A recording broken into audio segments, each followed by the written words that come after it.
All right, we're gonna have a couple of interesting topics this evening, but we're gonna do things a little differently since Randy got cut short last month.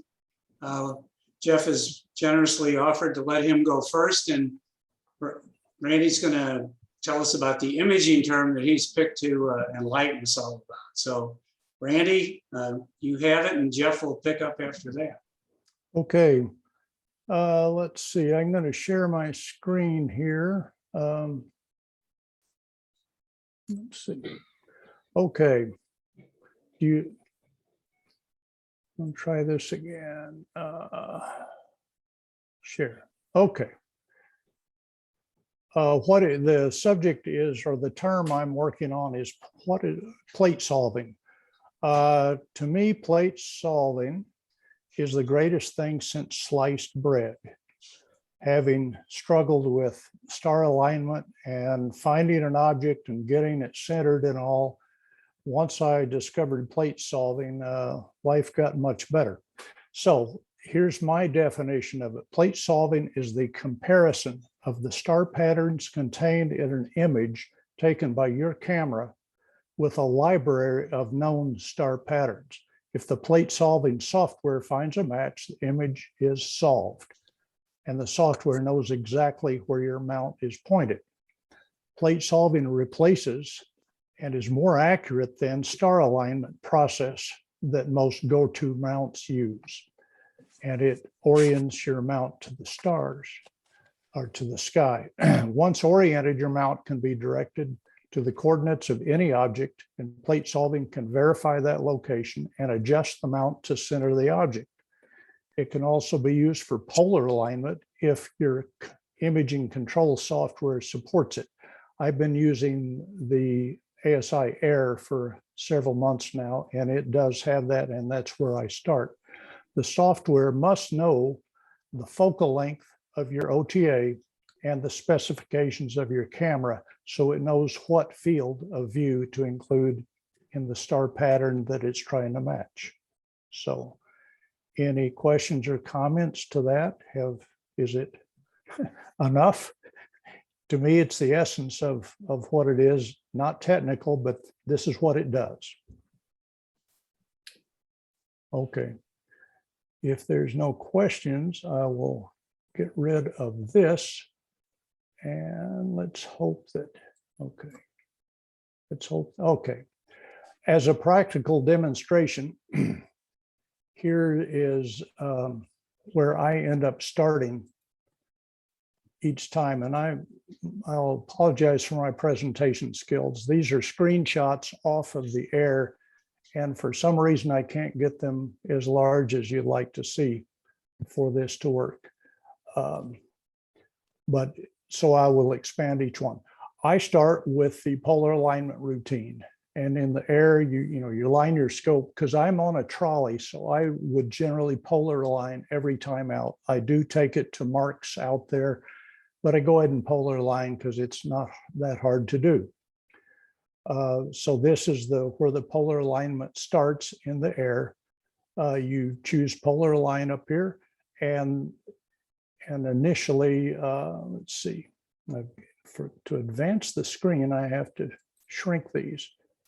So it has started the polar line, and then it says the next step is to rotate the mount.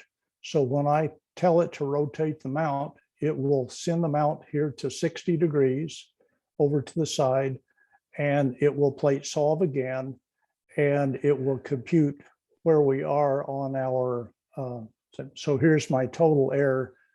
If it's more than an hour, or if it's any hours, I will actually shift the trolley just enough to get it back where it's down to minutes and seconds. When you get close enough on adjusting your mount, you'll get a smiley face in the air. And that's saying the air, at least, even though your total error is not, it could be a lot better, it thinks it's good enough for what you're going to do. Typically, I will try to get this down where it's only a matter of seconds each way. And so now that I'm polar aligned, I'm going to send it to an object, And here I'm telling it to go to Vega. And typically I'll go to a bright star and let it focus and see where we are. So when I tell it to go to Vega, it's sending the mount to the coordinates that match Vega. And then it's going to plate solve. And it says the mount is there now. And it's going to do a plate solve. And let me back up here one. And it will tell me now it's centered, and now I'm centered on it. And typically after they do this, here's the next thing I'm going to see. So there is Vega. And when I put on my under tools, I can put this bullseye, and there it is centered. And this would be pretty typical of the job plate solving does, at least in the air. So that's what I do, and that's the process. So it's clean and simple. The plate solving, the first time I used it was in Astrophotography tool. It was pretty tedious to set it up and download all of the libraries that you need, but it worked. And I know that Sequence Generator Pro does plate solving, and I'm sure others. The air does it. The beauty of doing it through the air is everything is, you only have the air software to deal with. There's nothing else to do. It's all contained in the same thing, as is guiding and everything that you're going to do, all of your imaging controls.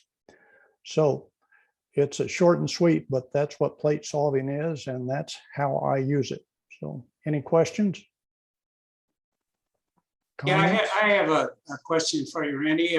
If you tell it to go to Vega, but it doesn't quite put that in the center of the field of view, does it somehow figure out where it is? Do you have to do it all sky solve, or what do you do? No, it has all of those libraries are contained in the air app. Okay. So when it goes to Vega or any other object, it goes there, then it plate solves again, or it plate solves. If it's not centered, it automatically tells the mount to move, and then it plate solves again to verify centering. So, and when you are centered, let me back up here, it's going to tell you the mount is there, and it has now validated that it's centered. So that's all you have to do. It's totally automatic. So it's as simple as that. So as I say, it replaces having to do a star alignment or anything like that. You can just go and it will manage the rest of it. So any other questions? Comments? I'm sure most of you use plate solving. As I say, I'm sure I know Sequence Generator Pro has it, and I know Astrophotography tool has it, but I don't know it. I know on Astrophotography tool you have to download libraries, but I don't. Does SGP also, does it have those, or do you have to download libraries? I don't use it, so I don't know. I think it has a couple of different ways to do it. You can download libraries, or you can select some libraries that just contain the sky that you have visible to you. Okay. Well, within the air, you don't have to do anything. It's all there from the get-go. So, all right.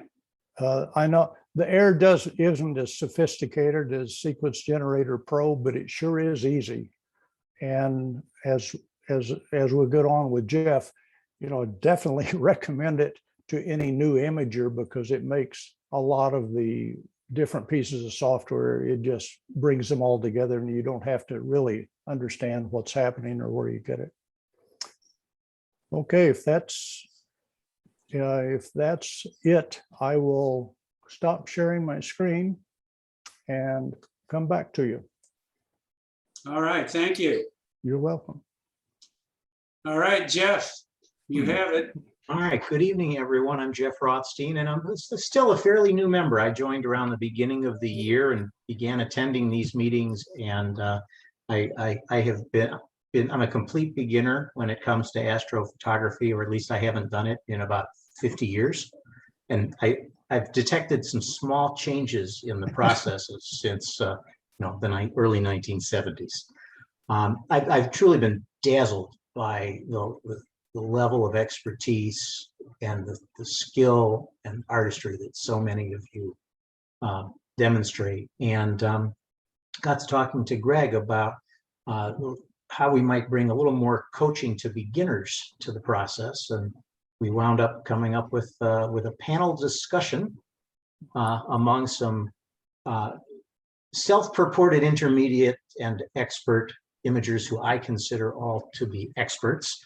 We have Randy Smith, who you just heard from, Alex Warrenell, and Paul Lorenz. Can't see Paul, you're on as well?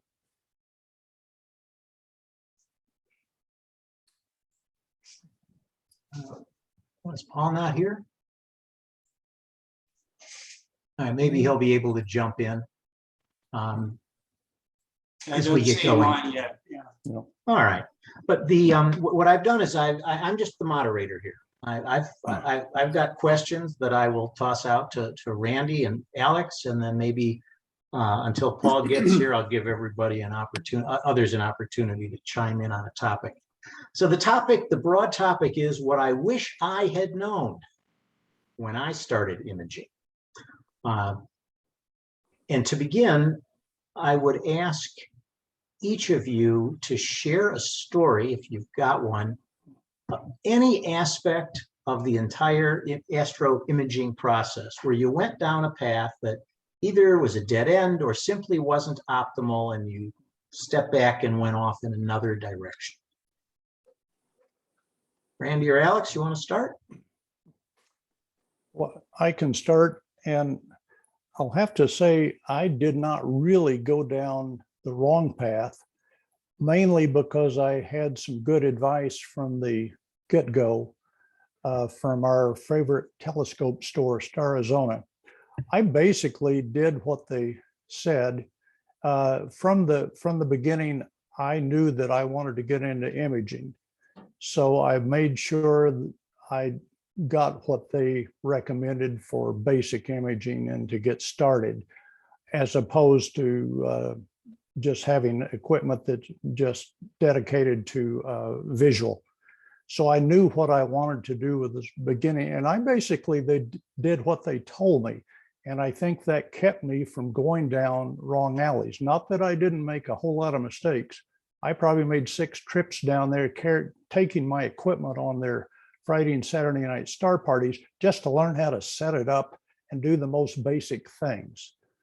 But anyway, that's my story. All right. Alex, how about you? And mine is even stranger, maybe. I built my first telescope when I was in high school. Then I had a big, long gap where I went off and did other things like working and what have you. Came back at retirement and said I needed a telescope. And I started buying it piecemeal like most people did 15 years ago, I guess, and putting it together. And then my health went away a little bit, and lugging 60 pounds of mount and weights outside every night, because I don't have a permanent observatory, and setting it all up and untangling the wires, finding the right power source for the right thing, got old really, really fast. I'd say like in an hour and a half.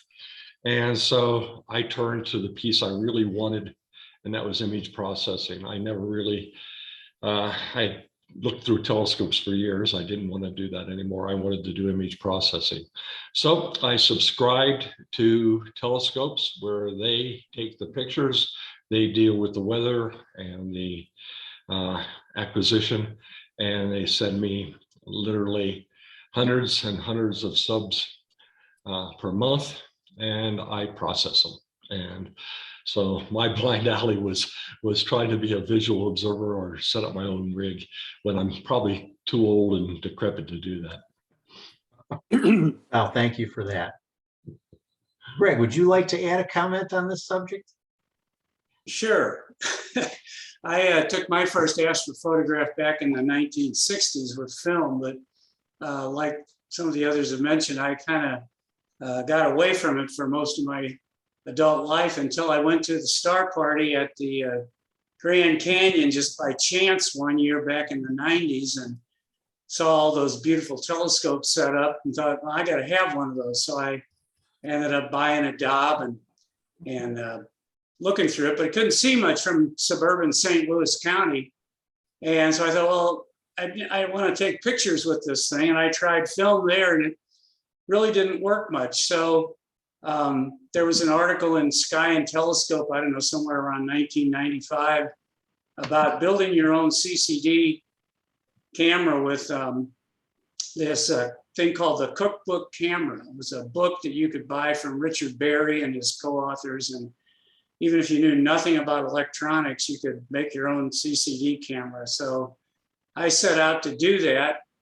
And after about a year of, blowing capacitors and fuses and whatnot, I finally ended up with a small CCD camera, about 245 pixels by 168 pixels, I think, that actually worked. And it was not the best way to get started in astrophotography, but in 1998, there was no iPhones, there was really no digital cameras, and it kind of got you hooked because I remember swinging the thing around and pointing at a street light the first night, and there was actually an image of a street light there on this camera that I had put together. So I was hooked from there on.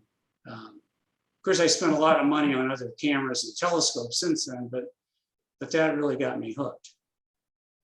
I hear from everyone the getting hooked part and the reward of stepwise achievement. When you think about the stories you have each told, would you recommend to someone who's just starting out or just has a visual scope and wants to begin taking pictures, do you do it stepwise, or budget permitting, do you invest whatever you can and then try to learn off the more what I call advanced equipment?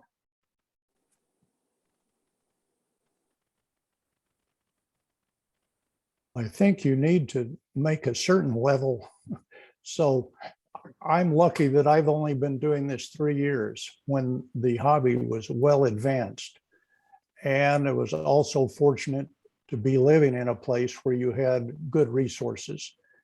I never would have tackled this any other place. And I can't imagine what most people went through trying to build their own system without some very careful guidance and getting things that were guaranteed to be compatible and having a source to go to when you need a device on what button to push or how to make it work.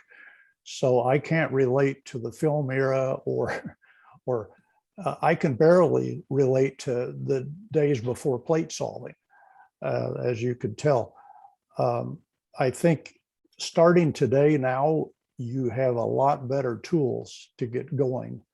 But the only thing I would say is you need, if you're going to do imaging, and you may as well buy a scope that can handle that to begin with, other than get something small and you're immediately going to want to upgrade that as soon as you try to take images with it.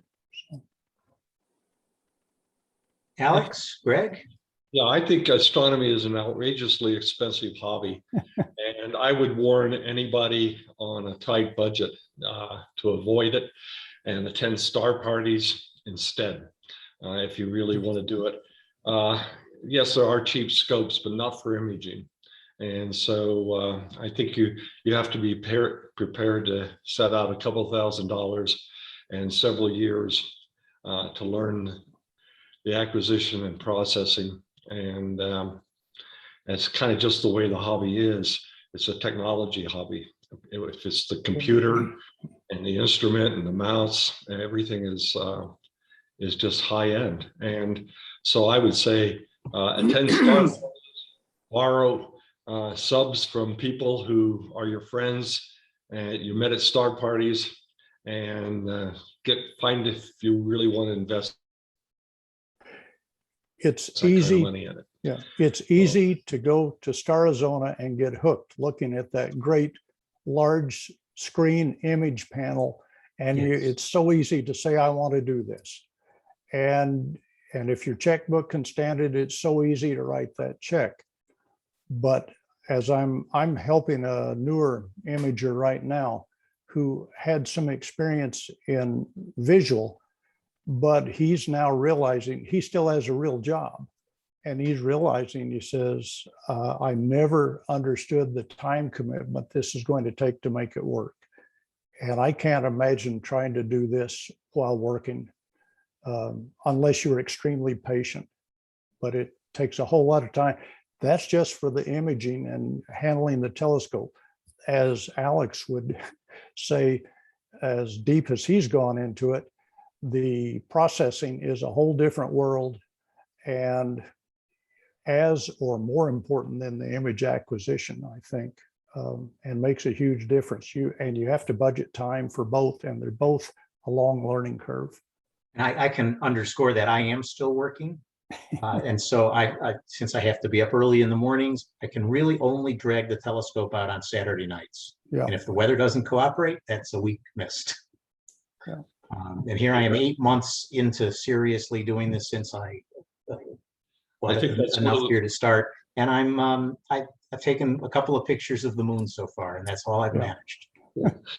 I think that's I think that's why a lot of astronomy clubs complain about all their people being so old and that they don't have the young people there. It's because the young people are doing something useful, Right. like working and earning a living. And it's for the retirees, it's a hobby. Yeah. I mean, Alex, to something you said a minute ago, I've at least used this argument with my wife about the cost of astronomy equipment. If I wanted to join a high-end golf club like Stone Canyon and play once a week, it would cost a hell of a lot more for the clubs and the membership and the greens fees than anything I propose to spend. Well, and if you buy a nice Harley Davidson, you would probably spend a lot more than you need to get some decent equipment to start imaging. Right. So, there's lots of conventional wisdom out there, articles on the internet and the chat rooms and all of that. You can never buy too much mount, or if you're starting an imaging, always start with a wide field refractor because it's more forgiving. Can you think of an example of that, of an item of conventional wisdom that you agree with? And is there anything out there that you don't agree with? I agree with it. I made all the dumb mistakes. The article I read in Sky and Telescope, the guy was using a 10-inch Schmidt Cassegrain, so that's what I bought. And that's an f10 telescope, and it doesn't have the greatest mount in the world unless you add an equatorial or a plate for it. So I quickly learned that it's not very easy to get images with a homemade CCD camera and a 10-inch f10 telescope. So I quickly figured out that I needed something much smaller, and I ended up basically going back and starting out with a Takahashi FC76, which is a pretty small little refractor. So I think there's some truth to that. And the conventional wisdom about a mount, I think, is equally true. That the mount makes the imager, and not the other way around. So lots of scopes can be used, but depending on the types of targets as you're looking at, the mount makes a big difference. Right. Greg, is there anything you've run across in the world of conventional wisdom that you'd say, actually, no, that's not right? only that astrophotography is not taking a picture of the Milky Way with some interesting foreground object. Alex, how about you? Oh, well, being that I don't take most of my own pictures, I can't speak to this topic too well. I do like astro landscape images. I don't take them. I think it's too hard to track the stars and keep the trees from not moving too. Well, but Alex, in your world of processing, there's conventional wisdom there too. Yeah, the conventional wisdom in the image processing is if you want wide field, go to an expensive wide field type of scope like a Takahashi, maybe, I don't know, 150, something like that. It's fairly wide field, but not real wide field. If you want to go deep, get yourself a 17-inch, put it on a ASA mount and send it to Chile. And you know, that's just the kind of scopes I use. Since I share the expense with 20 or so other people, and the images are relatively cheap. So let me go back to the processing point though, because one of the things I read is early, yeah, there's PixInsight out there, but it's really expensive. You're starting out. There's all these great free tools. There's Deep Sky Stacker. You can get Affinity Photo for $25 or $50, and just keep your processing costs low and use a variety of free programs. You agree with that? No, not at all. I think I don't think PixInsight is that expensive. I don't know what the current price is, but what is it? $300 some odd dollars? $270. Okay, 270. 270. Heavens, how much did you pay for an eyepiece? Yeah. You know, that's nothing. And the advantage of PixInsight is it's directed at high quality image production, almost professional level, if not professional level, and it's all integrated. You learn how to use it all in one piece, not how to process, you know, stack an image, calibrate an image on different things. It's well worth the one purchase. And on the same topic, Photoshop is what we had before we had PixInsight. So a lot of people have learned Photoshop.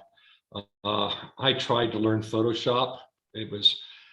PixInsight was maybe just coming on the market, something like that. And I tried to learn Photoshop. I now have about 3 feet of books on how to use Photoshop, and I never could figure it out. I picked up PixInsight and I couldn't figure it out either, but it came to me faster. But I come from a technical background, so maybe the more technical approach and the less artistic approach of Photoshop worked for me. But I'd highly recommend it. And I'll put in an advertisement for something I just discovered a little while ago, and that is this book. I won't let Hold that question. We'll be coming to books. That's the next question. Oh, Hold that thought. Okay. Randy, let me give you a chance to. Okay, two thoughts. The wide field refractor is fine, but you're going to very quickly be frustrated by the small number of large objects and the big number of small objects that just don't look very good, and you can't get much out of them. I started with the 8-inch SCT with a hyperstar. So you had a pretty wide field at 390 millimeters to start with. And then I was frustrated because I wasn't getting the smaller objects the way I wanted. I went to the 6.3 reducer, and I ended up much more difficult to use, off-axis guiding, and I had to upgrade my mount. And I certainly agree with, if you're going to get there, you better start with at least a mid-level mount and not the entry-level mount. But I probably took, if I looked on AstroBin, I bet 2/3 of my pictures were taken with the reducer, just because of image size, and you don't get that many of the larger ones. So that would be my comment. Yes, the small refractor, but an SCT can be used, 3 different focal lengths. In the Okay. case, yeah, you can use it fairly wide field and very fast with the Hyperstar.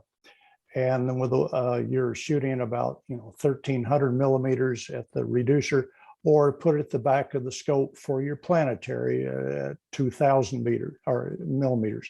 So it is extremely versatile in that sense. And again, it was recommended, so that's what I did. But it worked for me. But yeah, and I ended up upgrading my mount as soon as I went to the when I went to the reducer and that higher focal length, I had to have a better mount. What mount are you using? I went to the EQ6 Pro Skywatcher, and Great. it cost not quite, well, about double what the AVX Celestron is, but a far superior mount. Mhm. It's heavy. If you're gonna, weighs 40 pounds, my whole rig now weighs over 100 pounds. If it weren't on a trolley, I would never use it. But it's easy to use doing it that way. Great, thank you, Randy. Mhm. Now Alex, we're going to swing right back. I said it was the next question. What valuable book or guide have you found that you wished you'd read earlier or had earlier in your imaging journey? Well, okay, before I hit books, I'm going to say where I started. I actually started on, what's his name? Astro Shed. The Englishman. Harry's Astro Shed. A whole bunch of free videos on PixInsight, and you can follow right through them in order and start getting things done. Maybe not ultimately as creative as you're going to get, but you get the job done. Very, very important. And then I picked up Warren's book, and it was good at the time. It's rather formula wise. It doesn't give you a whole lot of background on why you're doing things or your alternatives, but it again was maybe a good supplement to Harry's Astro Shed. And then a few weeks ago, I discovered this book, Mastering PixInsight. It's been out for a while. It was self-published by Rogelio Andreu. Yeah, and it's not cheap. I don't remember what it is. I think for $60 you get both a PDF version and hard copy version, and there are 2 volumes. One volume just goes through every procedure and all the options in it and tells you what they do. And it's just pure reference. The other one has more of a discussion of what it is you want to do for different situations. I read this one cover to cover, and as I was processing, you've clearly interacted with it with all those tabs in there. you see all the tabs, yeah. And then this one here, I've been trying to do some one-shot color for the first time. And this book has been open about 6 times today as I tried to figure out what the settings should be for one-shot color. So I recommend those as a really good place to get into PixInsight and to learn the ropes. But Harry's Astro Shed is a really good place to start too. Great, thank you, Alex. Randy, how about you? I'm a PixInsight user also from the get-go. I never used anything else, and that's all I use now. There are lots of videos out there on PixInsight, some good, some not good. One that I think is particularly good is by his website is Visible Dark CA. And he has all kinds of videos out there. He is extremely clear in his presentation, and he's not all of a sudden making little clicks that you can't quite see what he did. He's extremely methodical and very clear in what he does. PixInsight can be extremely complicated. Alex has really immersed himself in it. I go the other way. I don't care what's happening under the covers. I only want to figure out how to make it do what I want it to do. And for a newer imager, you can give them a fairly simple routine that they can get a decent quality image, assuming they have a good file that they've captured. It is not that difficult to get something that you'd feel very proud of. You could go from there and get as fancy as you want. It reminds me of using Excel spreadsheets. I used it through my work career, but I probably knew 5% of what it was capable of, but it did what I wanted. And I would be blown away when I saw what other users were able to do with it, but I didn't need those features. It did what I wanted. And I think PixInsight's the same way. You can make it as complicated or as easy as you want. And it is everything under one package, from pre-processing all the way through final processing. So that's my thought on processing. Thank you, Randy. Greg, how about you? A comment on a resource, a book, or website? Well, I didn't really rely on too many books. Richard Berry had a book that's now out of print, I believe. And it went with a program that he had written called AIP for Windows. And the program wasn't very good, but the book technically has all the information any imager could ever want in terms of understanding the theory and the math behind the image acquisition and image processing. So I still refer back to that textbook every so often, but I think it was, it's out of print now. It was in the second edition. I don't think it's any longer in print. All right. Alice, I think it was you made a comment. You're playing with one-shot color. One of the questions that any beginner is going to ask is, what do I start with? Do I use my DSLR? Do I get a dedicated camera, mono, color, filter wheels? Thoughts? Well, I don't, again, since I don't image, I don't do the capture, I don't really know, but I would, if I were in the business right now and wanted to go get something, I'd get a dedicated one-shot color camera and something on a not too high of a budget, something under $300, $400, somewhere in there. And I think you could take images as you come up the learning curve of processing them. You could do some really nice work. People do very nice work with a $400 camera. It's not, it's remarkable, the technology. It was when we went from CCD to CMOS for so many of our cameras, it made a quantum leap. At first, CMOS wasn't very, I want to say, quantum efficient. That is, it doesn't register the photons very efficiently. But now they match CCD cameras, and it's way to go. Rather than fighting with your heavy Canon or Nikon camera and trying to find all the fittings that go between the camera and the telescope, and just buy a CMOS camera. I read somewhere that the quantum efficiency of Kodak Tri-X film was something like 2 to 3%.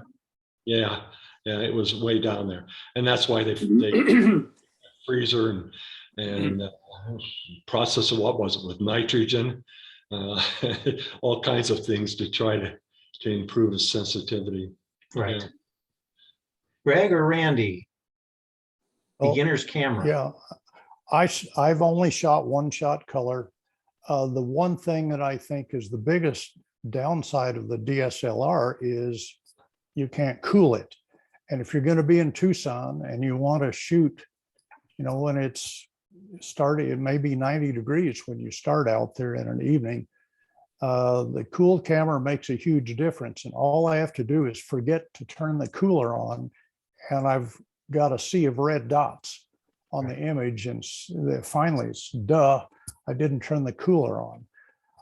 And I think you're probably going to spend in the $800 to $1,000 to get a CMOS cooled camera. But I think it makes a huge difference in our part of the country where we live. This time of year, I can only cool to minus 5 Celsius. In the winter, I could get down to minus 20, but minus 5 is plenty for keeping the noise down, particularly if you have a low noise camera. So at my age, I doubt that I will ever go to narrowband with the extra time and it takes to both capture images and to process. But yet I understand there are limitations. I will never get the clarity or the depth that people are getting with narrowband. So, but I didn't doubt that I will ever get there. But I sure wouldn't start there. I would definitely start with one-shot color. You say you wouldn't start there. Why not? Just because it's more work, well, more steps. Well, you've got to take an image at least 4 times to get one image, and you're going to process 4 times, if I understand it correctly.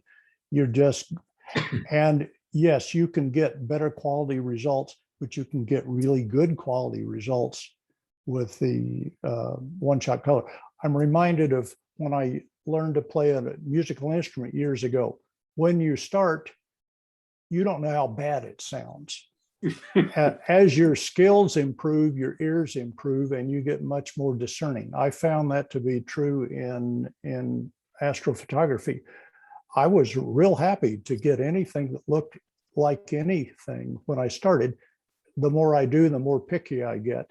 And I can easily see the differences in narrowband versus one-shot color now. But again, I think it's a big step up in the time it takes to do all that. Thanks. Greg, what about you? Well, I've spent time with one-shot color cameras and CCDs with filter wheels, and you get what you pay for, and you get what you put the time into. So my main imaging camera for deep sky is an old dinosaur CCD camera with a 5-position filter wheel. And like Randy said, you have to take luminance, red, green, and blue. And if you're going to do narrowband, you typically take three different filter channels that way too. But I think a mistake a lot of imagers make when they start out is they don't know where they want to go. They want to do astrophotography, but they don't have a clear idea of what the end game should look like. And I many times encourage people to do some sort of planetary or lunar imaging to get started, because with very little time invested in image acquisition and a lot of free software and a fairly cheap camera, you can get pretty dramatic results. And so if those types of images are pleasing to you, then you're going to be very satisfied. If you want to do deep sky imaging, nowadays the color CMOS cameras do a great job, but I still think you get better resolution when you do a filter wheel and a monochrome camera. So a lot depends on how much time you want to spend in data acquisition as opposed to just processing images. So, but I think Alex pointed out, the CMOS cameras pretty much have run the CCD cameras out of the market, with just a few exceptions for very specialized uses. Great. Well, thank you. So let me shift our attention to a couple of steps in the acquisition process. So, Randy, we talked about polar alignment and plate solving at the beginning of the evening. Individual steps, alignment, even setup, focusing. What have you learned that you wish you had known years ago about an aspect of, Alice, I'm going to come to processing in just a second. So what I have learned, well, having a permanent place to put your telescope is the biggest advantage you'll ever have. Yeah. So if you don't have that, don't feel bad, because there's still ways around it. So I have a permanent setup in New Mexico. So there's no I polar aligned it once 5 years ago. I focus every once in a while because I have a carbon fiber tube. And for some reason, with the filters I use, it doesn't change focus very much, even with big temperature swings. So again, that's kind of the exception rather than the rule. However, I do take planetary images from my backyard here in Tucson, and I have my C11 on a trolley, and I roll it out, and I have 3 marks on the patio where I plop the thing down every time, and pretty much can track, planetary images for 60 seconds or longer without having to do any corrections, just by that rough kind of polar alignment. So again, I polar aligned that scope one time and put some marks on the patio. And so there's ways around getting polar aligned. Although as Randy was describing, a lot of the software, like the polar alignment cameras and the ASI Air, make it pretty easy to polar align, even if you have to set up. And once you get the hang of using those, or even if you just use a polar alignment scope, you can get fairly close for imaging purposes, far and away what you do for visual. Randy? Yeah, Thoughts on this something topic? else. I did not polar align or guide for quite a while when I started. But the reason I could get away with that was, I had a Hyperstar at f1.8, and I could take 15-second images and get something reasonable out of doing it that way. So if you have a fast scope, then you can take short images and not have to do those things. I did, as I got more into it, I started polar aligning and started guiding, but when I went to the higher focal lengths, so I mean, it's a necessity there. But you can, when you start, if you're shooting at f1.8 or f2 and fairly wide field, you can get away without guiding, without polar alignment. But as you move forward, you're going to get into those things. They're not that hard to do. And again, I keep plugging the air. It's got all that stuff is built in. And the guiding is there, the focus is there. Regarding focus, the batten off mask, I wish I had had one and used it from the get-go, because it makes focusing pretty darn easy. And anyway, I would definitely go with that from the beginning. Okay, great, thank you. Now, Alex, I'm going to shift this question from focusing and setup and polar alignment. Same question about what you wish you had known, but about processing workflow. Now, so you get your stacks and stacks of subs from Chile. I trust you have a system by which you approach it. How has that evolved over time? What have you learned about the process? Well, I've learned a couple of things. The first one is when I go into PixInsight, I have, for each of the different sources, image sources, I have a fixed window that pops up in PixInsight that has just the processes I'm going to use. Embedded in PixInsight, I don't know what the number is. It's got to be, 50 different processes. A lot of them overlap. There's so many different ways to remove noise. For instance, there's probably 5 processes for removing noise. So I've settled on the ones I think work best for what I want to do.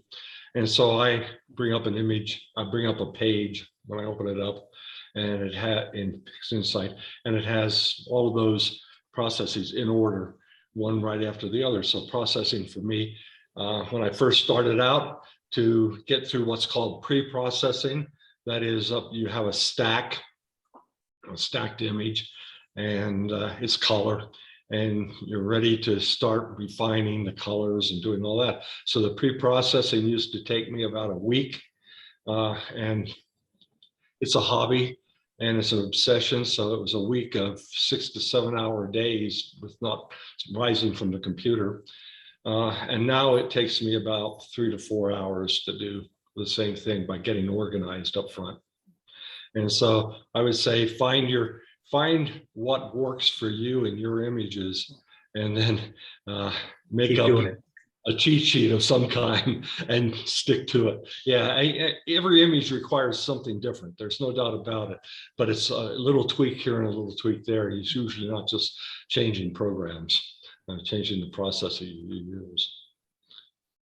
Greg and Randy, you want to comment on the processing aspect of what you wish you'd know?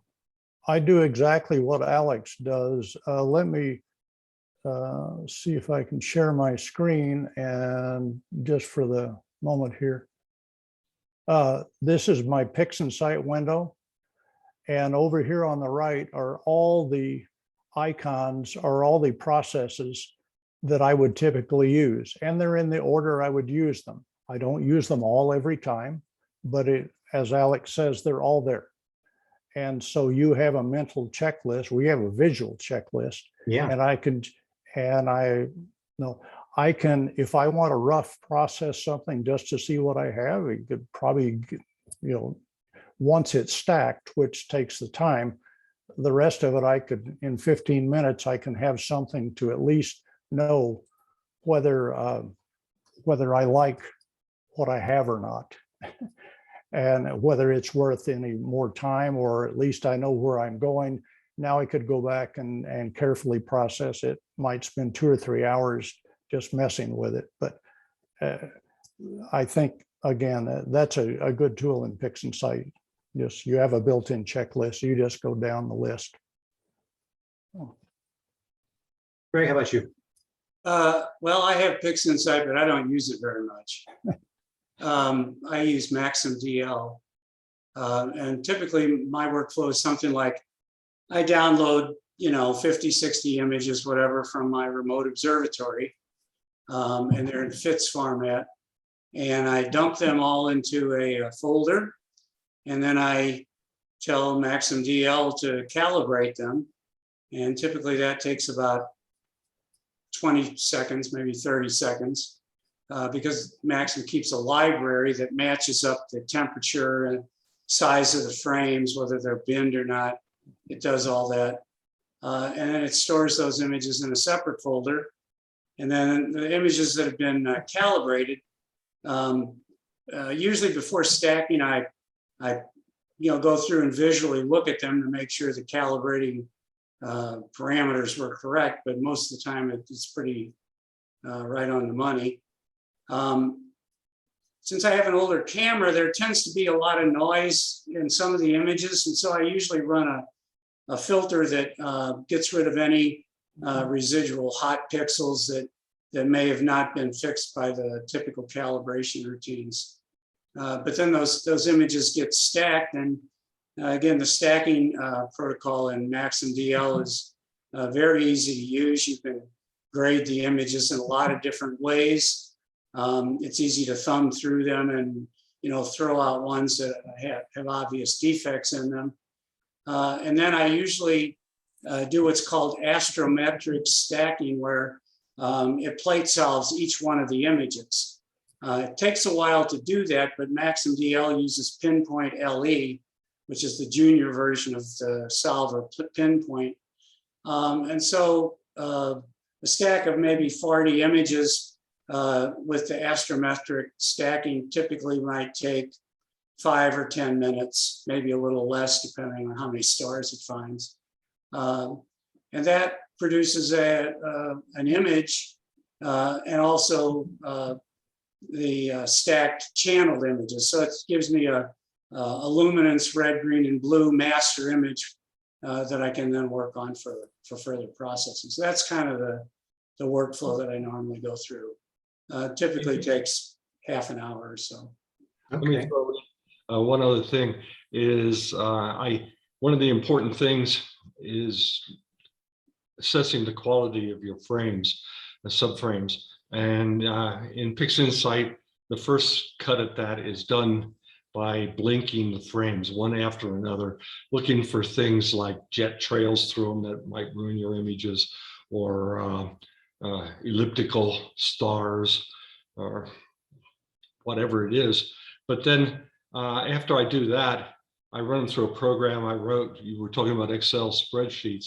And so I have an Excel spreadsheet that allows me to look at the data in a different way and to assign develop an equation for weighting my subs. So I tend to favor weighting subs by the abundance of stars. If you have a lot of stars in your image, and it's not noise, you've thrown those out into blinking. If you have a lot of stars, that means you have clear skies, steady skies. They haven't blurred and gone below the threshold of being able to be seen. You have good guidance because they haven't spread out and again gotten faint and gone away, and several other things like that. And so I'm going to, if I can screen share for a second, I'll throw up a picture of my, let's see, here it is. Program share. Okay, do you see an Excel spreadsheet? Yes. Yes.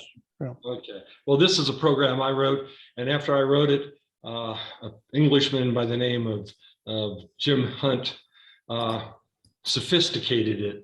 He added a lot of nice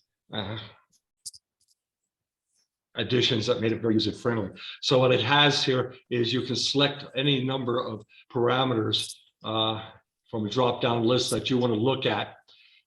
Here, like full width, half max, signal to noise ratio, number of stars, things like that, any 4 of them.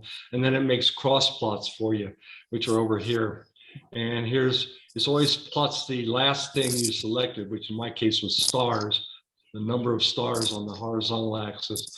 And then the other parameter, whether it's full width, half max, eccentricity, or signal to noise. And then there's some parameters up here at the top you can adjust, like the pedestal. That's the lowest value it will assign to any, assigning weights. So that's the lowest weight it will assign. A cutoff, if the weight drops below 0.3, paint it red and throw it out. And various other things, stretches, for instance. And so here's three different nights of taking pictures with a new scope I have called Stellina. And this one we were dodging clouds. And this was this was before a second focus. This was taken largely in late twilight. And this is when the sky was really dark. So this is a whole bunch of 10-second subs. So if you plot the number of stars against full width, half max, you see that these stars are all very tightly linear.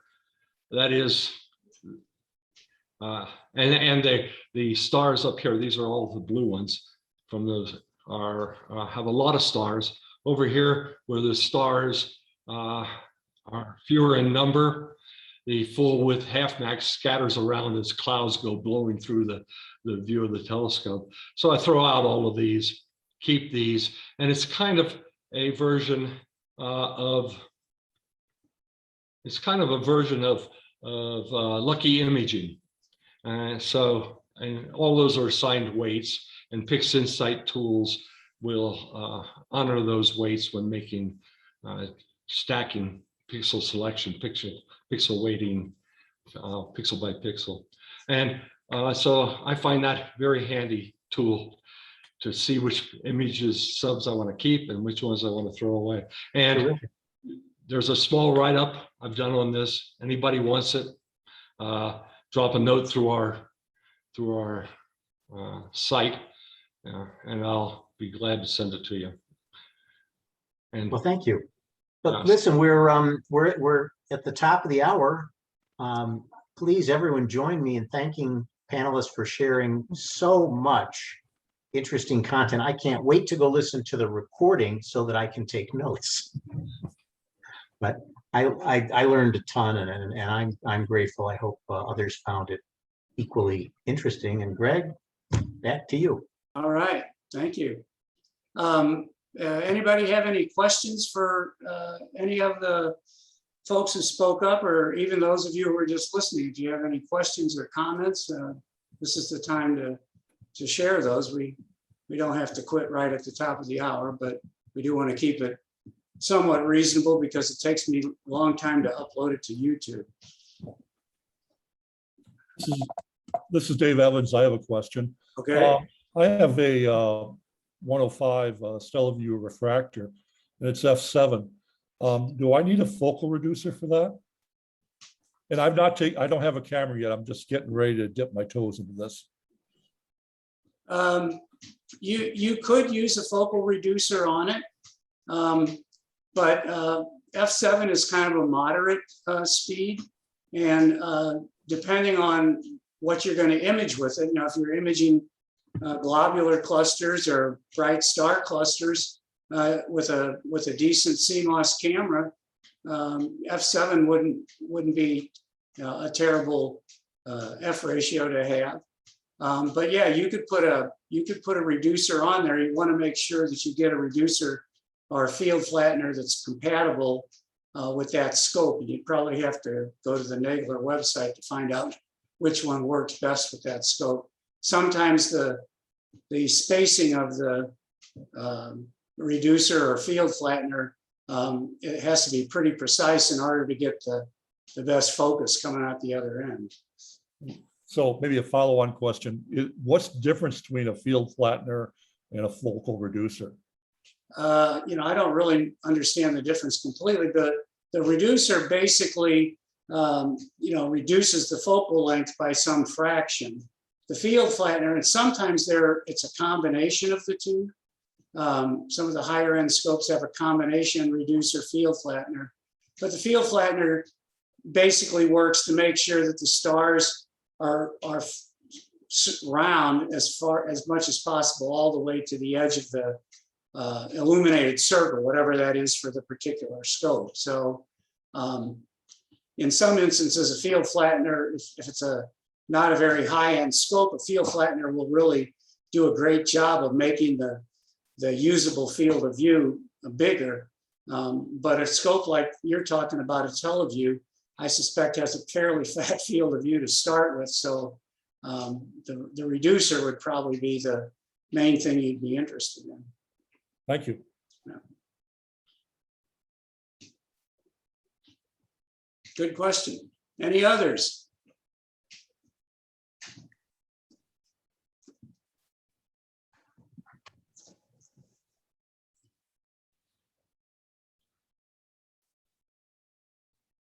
All right, well, if there aren't any other questions, I'll get ready to terminate the meeting here. I'll send out the usual announcement for the next meeting. And we still have some imaging terms that we'd like to go through so that those of you who are just starting out have a better idea of where those imaging terms originated and why they're useful. So if you're willing to volunteer, let me or Tom Rolfsmeyer know, and we'll add you to the September meeting. So thanks for all of you joining us tonight. And Jeff, thanks especially to you for getting this all organized. It's nice to have someone else help out. And thank you for everyone for volunteering. You're welcome. Good night, all. Good night. Sure. Thanks so much. This is really great. All right.